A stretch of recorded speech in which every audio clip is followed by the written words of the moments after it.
अब आप नहीं फंसेंगे भूमि विवाद में अगर आपको इसकी जानकारी हो गई। अब ये जो है, जो नियम है, अगर आप ये जान लिए, इसकी आपको समझ है, तो आप भूमि विवाद में नहीं फंस सकते हैं। देखिए बहुत लोग तो खरीदने के बाद फंस जा रहे हैं, उनको जो है आज बहुत सारा सोसाइटी को तोड़ा गया। आप देखे जो लोग 20 साल से मकान बना के रह रहे थे और उस सोसाइटी को क्या किया गया, सरकार के द्वारा जो है अतिक्रमण बताकर जो है तोड़ दिया गया, है ना। तो सरकार के द्वारा एक्शन लिया गया, इसलिए कि सरकार को लगा कि ये जो जमीन है व्यक्ति किसी दूसरे से खरीद लिया है, मकान भी बना लिया है, पूरा सोसाइटी जो है बच चुका है, लेकिन ये जमीन सरकारी जमीन है, यानी इसका जो होगा ये अतिक्रमण हुआ है। ठीक है, सरकार को भी जमीन चाहिए, इसलिए जो सरकार का पास जो जमीन होता है लोग खाली रहते हैं, या बहुत लोग जो उसमें एक तरह से मास्टरमाइंड करते हैं कि कम पैसों में किसी दूसरे के हाथ बेच देते हैं, मतलब एक फ्रॉड करना हो गया। और ऐसा मामला सिर्फ एक नहीं है, बहुत सारे ऐसे मामले आपको देखने को मिलेंगे कि सरकारी जमीन को ही बेच दिया गया है। लेकिन जमीन का अगर पहचान आपके पास है तो आप जो है, आपसे ये गलती कभी नहीं होगी। मतलब अगर आप जमीन खरीदने जाएंगे तो आपको समझ में आ जाएगा कि आपको ये खरीदना चाहिए या नहीं खरीदना चाहिए। अगर आप पैसे लगा रहे हैं तो आपके जो उत्तराधिकारी होंगे उनको किसी प्रकार का दिक्कत नहीं हो। बहुत लोगों के साथ हुआ कि जमीन जाके पिता कर दे, ठीक है, और आज उनका बच्चा जो है बेघर हो चुका है, उनके पास मकान नहीं है, इसलिए कि वो मकान को अतिक्रमण बताकर तोड़ दिया गया। आप समझ सकते हैं उनके ऊपर क्या बीतेगा। ना किसी प्रकार का मुआवजा दिया गया जिससे वो दोबारा मकान बना सकें। तो अगर आप पैसे इन्वेस्ट करते हैं तो आपको सही जानकारी होनी चाहिए, और अगर सही जानकारी आपके पास है और सब कुछ वेरीफाई करते हुए अगर आप इन्वेस्ट करते हैं तो आपको किसी प्रकार का कोई समस्या नहीं होगा। अब देखें कि ये जो जमीन है, जो ये प्लॉट नंबर है, ये रैयती है। अब आप कहेंगे कि ये रैयती जमीन जो है वो होता क्या है, आखिर ये जो एक तरह से इसमें क्या होता है। देखें ये जो व्यवस्था है आज का व्यवस्था नहीं है। अगर बात करें जो रैयतवारी व्यवस्था है, ये 1792 ईस्वी से ही जो है इसको जो लागू किया गया था। आज का बात आप समझ सकते हैं 1792, है ना, 1992 नहीं, 1792। चलिए उसकी बात में, उसके इतिहास की बात में करते हैं। इस व्यवस्था का जो मूल उद्देश्य है वो क्या है ना। यहाँ पर रैयत जो है वारी व्यवस्था। अब ये यानी आप इसको रैयती जमीन बोलते हैं। ये जमीन जो होता है जिसके पास होता है वो उसका, है ना, वो व्यक्ति उसका मालिक होता है। हाँ, लेकिन इसमें क्या होता है कि अब जो है जिनके पास भी रैयती जमीन है उनको सिर्फ सरकार को जो है एक तरह से शुल्क देना पड़ता है, वो भी जमीन का जो है एरिया के हिसाब से। कितना एरिया है, कितना स्क्वायर फीट है, कितना कट्ठा है, कितना डिसमिल है, कितना गज है, उसके हिसाब से जो है ये तय किया जाता है कि आपको माल गुजारी कितनी देनी होगी। मतलब आप राजस्व में जो आप टैक्स देंगे वो आपको कितना देना होगा, वो डिपेंड करता है एरिया के हिसाब से। और ये रैयती जमीन है तो हम आपको आगे बताएंगे कि आपको रैयती जमीन कब खरीदना चाहिए, कब नहीं खरीदना। दूसरा जो यहाँ पर जमीन आपको देखने को मिलेगा ऐसे किसी के दस्तावेज में, उसमें जो है जमीन मेंशन हो सकता है किसी का सिकमी। क्या होता है सिकमी जमीन?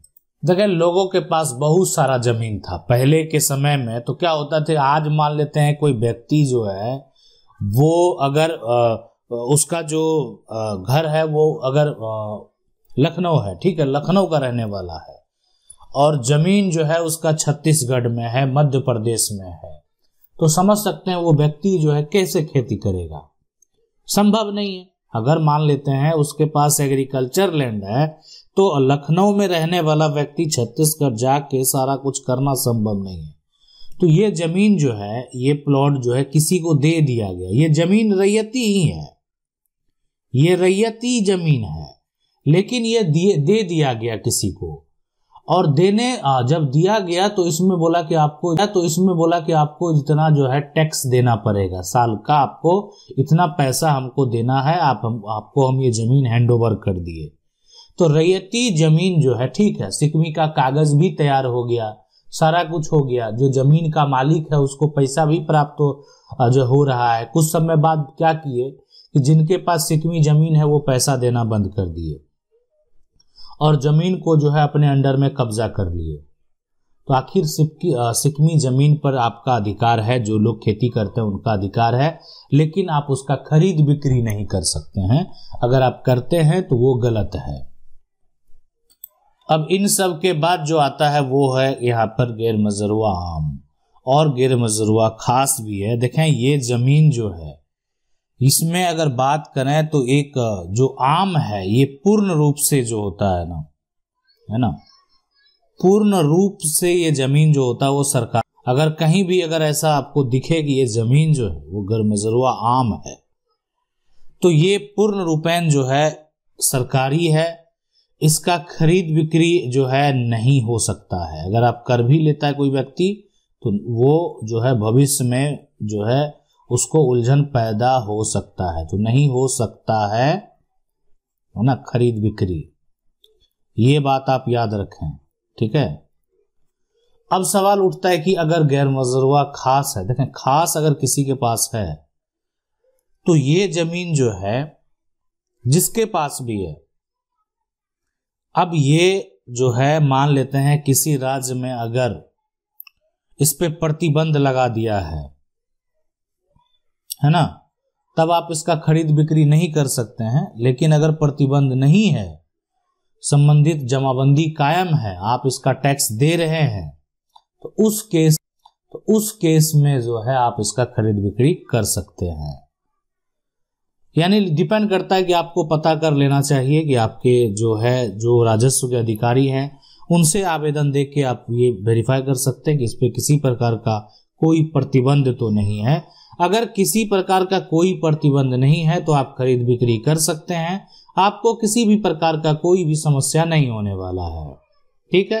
अब है यहाँ पर जो बहुत सारे राज्यों में खास माल की जमीन है, और खास माल की जमीन के साथ जो है वो बहुत बड़ा धोखाधड़ी जो है वो होते जा रहा है। आखिर जिसके पास भी खास माल की, बहुत सारे शहरों में ऐसा देखा गया कि वहां पर खास माल की जमीन है, और ये खास माल की जो जमीन आप देख रहे हैं ना, इसका अगर मतलब की बात करें, ठीक है, तो ये जमीन जो है एक तरह से पहले जिस पर मान लेते हैं इसको लीज पे दिया, सीधा आप समझ लेना कि जो ये जमीन है ना, जमींदारी जाने के बाद तो सरकार का हो गया, जमींदारी जो प्रथा है उसके जाने के बाद तो वो जो है सरकार का हो गया। अब लोग जो है उस पे क्या करने लगे, आवासीय बनाने लगे, व्यवसायिक जो है मेला या बाजार लगाना शुरू कर दिए, दुकान बना लिए। लेकिन ये लीज पर जमीन जो है वो सरकार के तरफ से पहले दिया जाता था और इसका खरीद बिक्री नहीं हो सकता है, लेकिन इसको बेचा गया है बहुत लोगों के द्वारा जो है ना। ये जमीन पूर्ण रूपेण सरकारी है, ये सरकार का, आप सरकार को डिपेंड करता है कि सरकार आपको दे दे तो वो अलग बात है, ठीक है। लेकिन अगर इसको बेचा गया, खरीद बिक्री किया गया, तो उन व्यक्ति का जो है बहुत सारे ऐसे व्यक्ति हैं जिनका दाखिल खारिज भी नहीं हुआ है ना, सिर्फ वो उनके पास सेल डीड है।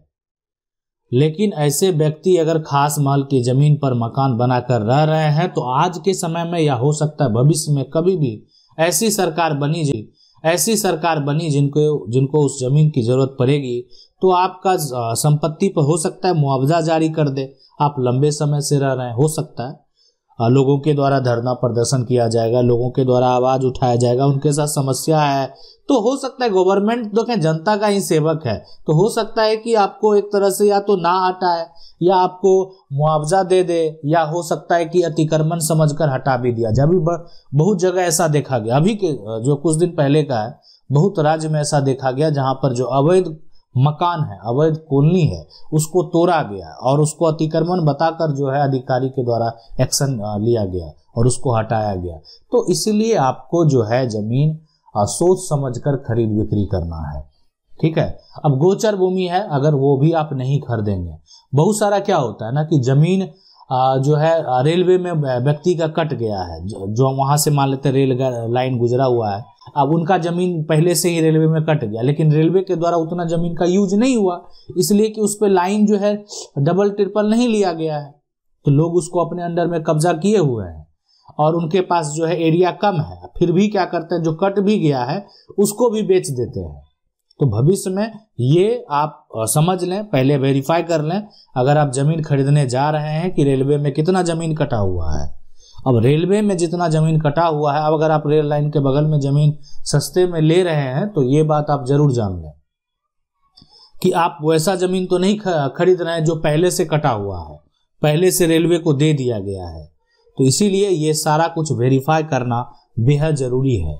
अब सवाल उठेगा कि क्या रैयती जमीन को खरीदना चाहिए? अगर रैयती जमीन जो है उस पर किसी भी प्रकार का कानूनी विवाद नहीं है, किसी भी प्रकार का कोई भी झंझट नहीं है, लड़ाई नहीं है, पारिवारिक विवाद नहीं है, मामला कोर्ट में नहीं है, टाइटल पार्टीशन सूट नहीं चल रहा है, ठीक है, तो ये आप पता कैसे करेंगे? तो पता तो आप उनसे पूछ भी सकते हैं और आसपास के लोगों से भी जानकारी प्राप्त कर सकते हैं कि इस प्लॉट पे किसी प्रकार का कोई विवाद तो नहीं है चल रहा है, ठीक है, या इसके जितने भी हिस्सेदार हैं आप उस हिस्सेदार से बात कर सकते हैं। अगर विवाद होगा तो कोई तो बता ही देगा कि आपको कि ये जमीन में मेरा भी हक है।